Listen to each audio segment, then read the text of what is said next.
Yep, sure did. Cutting the bangs myself. I'm one of a kind, there ain't no one like me. So hard to find, it's the real damn thing. What's up? I have an original writing tag for you today. That's right, you heard me. I created a tag and I'm sharing it with you. This tag is perfect if you have a really big cast or you are writing a series. The name of the tag is the Zodiac Writing Tag. So let's have that. There are 3 simple rules. Number 1, give a brief description of your book or your series. Number 2, tell us why your character fits the description. And number 3, try not to use the same character again if you can help it. I know that's not always possible. Okay, on with the show. I've decided to use my story, Gemini Rising, for this one.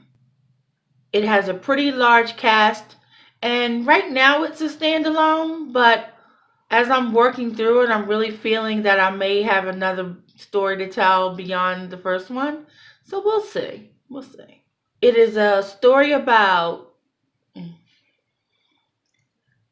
always have such a hard time describing what the story is about. I am just such a great writer. I'll write a better description for you all in the description, but it's basically about twin warriors who are destined to do some great things. But there's a whole lot of other bullshit going on in between. I suck at summation. So I'll get you there. I'll get you there, I promise. Question number 1, Aries. Which of your characters is a born leader? For me, this was an easy one. Automatically, that's Tanjiro. Tanjiro is the Emir, which means High King of the 7 kingdoms in Shohiri. He is a really tough guy, but he loves his people and he sees to their best interest at all times. Before he actually got the throne, his kingdom was a hot ass mess. There were civil wars, rampant poverty, gang violence, anything that you can come up with, he inherited when he took the throne. But in less than 5 years, he managed to bring some order to stuff. And then within his first 20 years, he brought peace. He actually brought peace to his entire planet. And he has instilled the motto of always look out for your brother, which later on you will find to be very ironic. Number 2 is Taurus. Which of your characters is really grounded? This one is also an easy choice. That would be Leda. Leda is the Emiri, which means High Queen, and she is the epitome of Earth Mother. She was not born on or even near Shohiri. She is from the Terran realm. And at first, she was not very well received. They didn't appreciate the fact that their king married an off-worlder. But she quickly endeared herself to the people, proving that she always has their best interests in heart. Number 3, Gemini. Which of your characters just cannot make up their mind? I'm going to give that one to Ducana. She is a deity that is worshipped and feared throughout the realm. Most people label her a bad guy because they're never sure if you're going to, get her wrath if you're asking for help.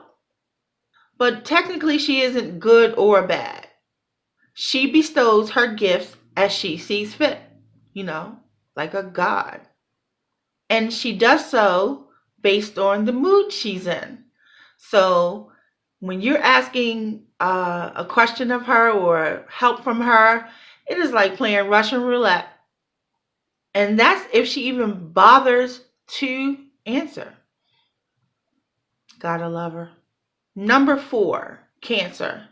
Which of your characters demands trust? That would be Gon. He is Hakan Gon, which means Lord Gon. And he demands everything that he wants. Not a subtle guy. He has absolutely no chill. Not to mention he's a big ass control freak. He absolutely has to trust that his orders are being carried out exactly the way he wants it, to the letter, or else. But at the same time, he does not expect to micromanage it. He expects it to get done, be done exactly the way he wants it, period. And if it is not, you will sincerely regret it. He even goes so far as to play games by testing his servants, as he likes to call his people, knowing that they're going to fail, just to then use them as an example. Real nice guy. Number 5, Leo. Which of your characters is very generous? That would be Sin, Mir Sin. He is the son of Tanjiro and Lita. Basically, the loose translation for Mir is prince or princess, but it actually isn't a true translation. What it really means is more like son or daughter of the sitting king and queen, for lack.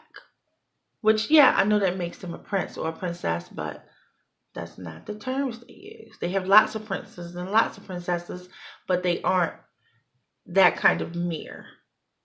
They're a different kind because their parents aren't the sitting people in control. Blah, blah, blah. It'll be in the glossary. There is nothing that he has that he will not share with the next person freely. He was raised that way, but it's just also in his nature.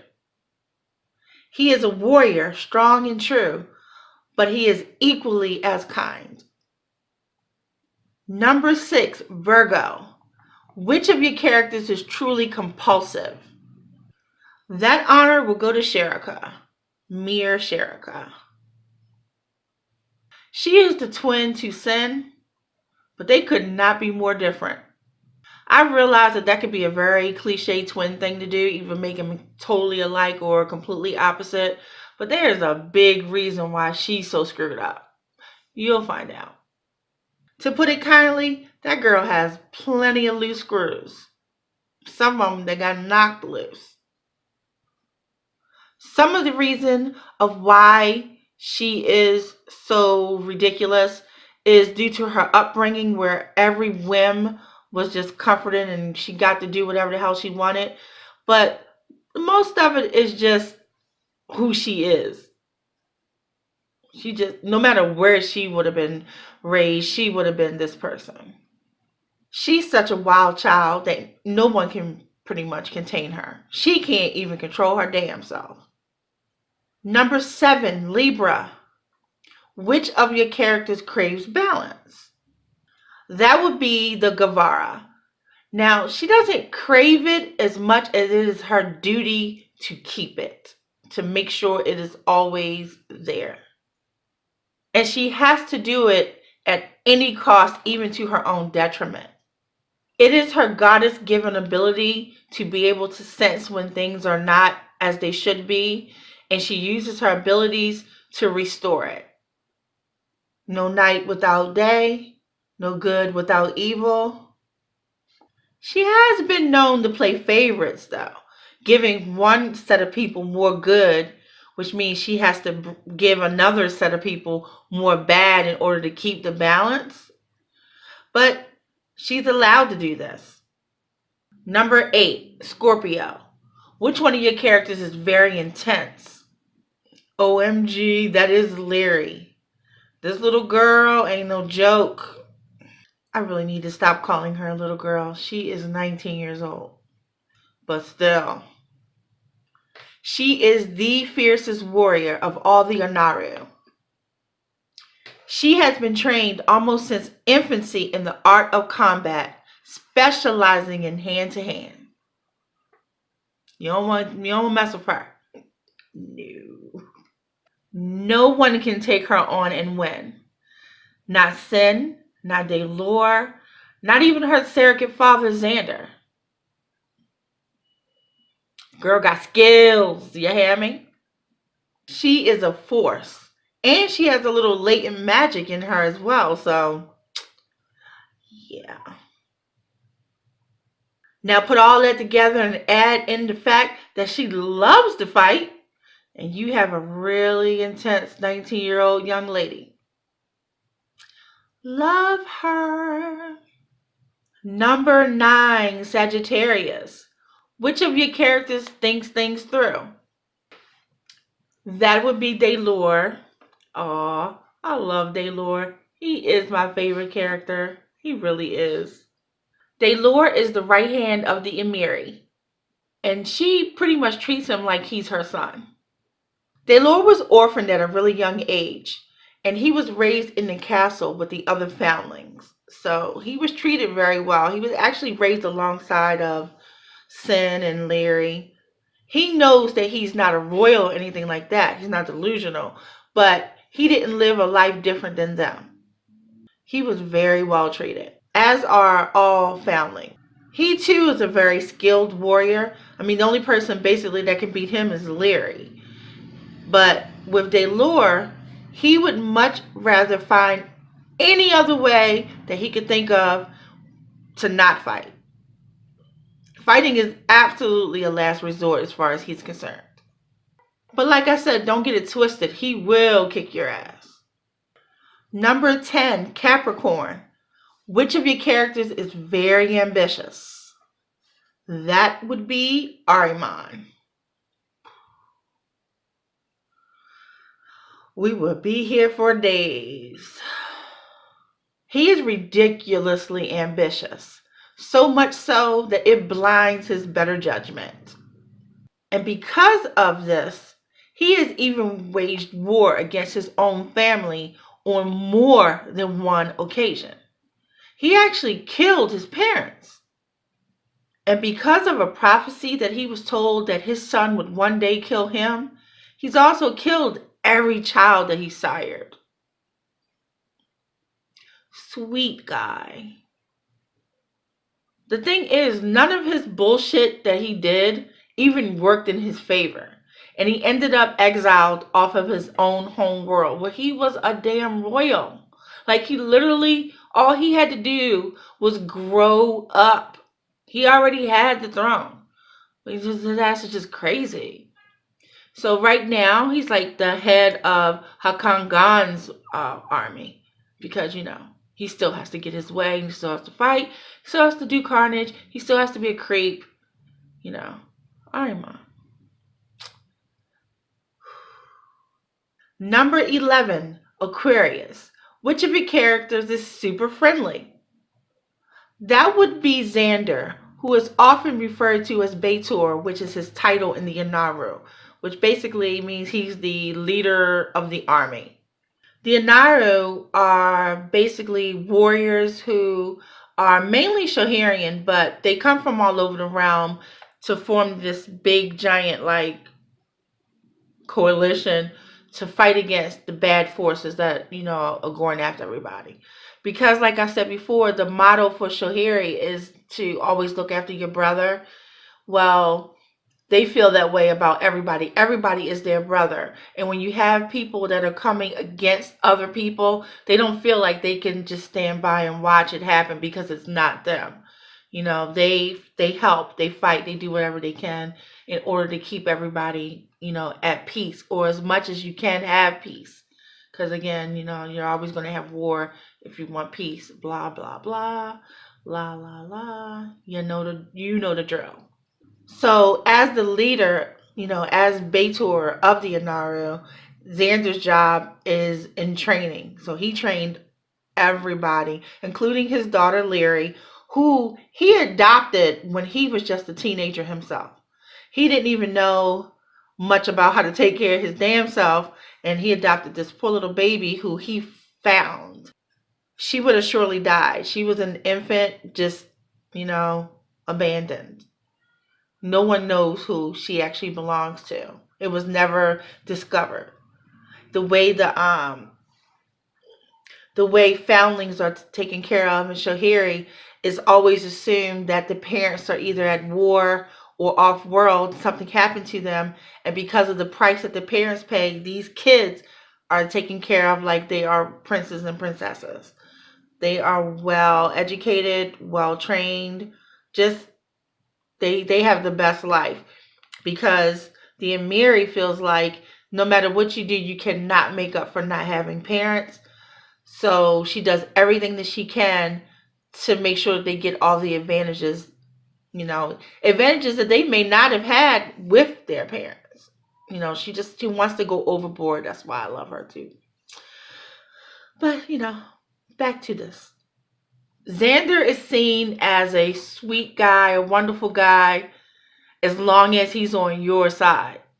It's almost like that thing you have when people talk about demons and angels. Oh, the angels are the good guys and the demons are the bad guys. Well, I mean, if you look at somebody like Archangel Michael, and he's like, oh, he's a great guy, and he does all this. I mean, he's a great guy if you're not the one he's fighting. Then he's a crazy-ass lunatic guy who is going to smite until he can't anymore. You don't want to be the person Michael is going after. That's Xander. And finally, number 12, Pisces. Which one of your characters is totally misunderstood? In this story, that would have to fall on Seda. A long time ago in the past, Seda followed the wrong guy. A really, really bad guy. She did his bidding to no end and was all about him getting his way. She wanted him to win. She thought he was going to win. My girl was deep in cult mind thinking. But when the horse that she bet on did not win, she quick jumped to the other side to where the winners were and aligned herself with them. Some people saw it as her finally coming to her senses. Other people saw it as her being an opportunist looking out for herself. She has currently sworn allegiance to Shohiri, the Emir, and all of the people. And that has been her truth for over 20 years.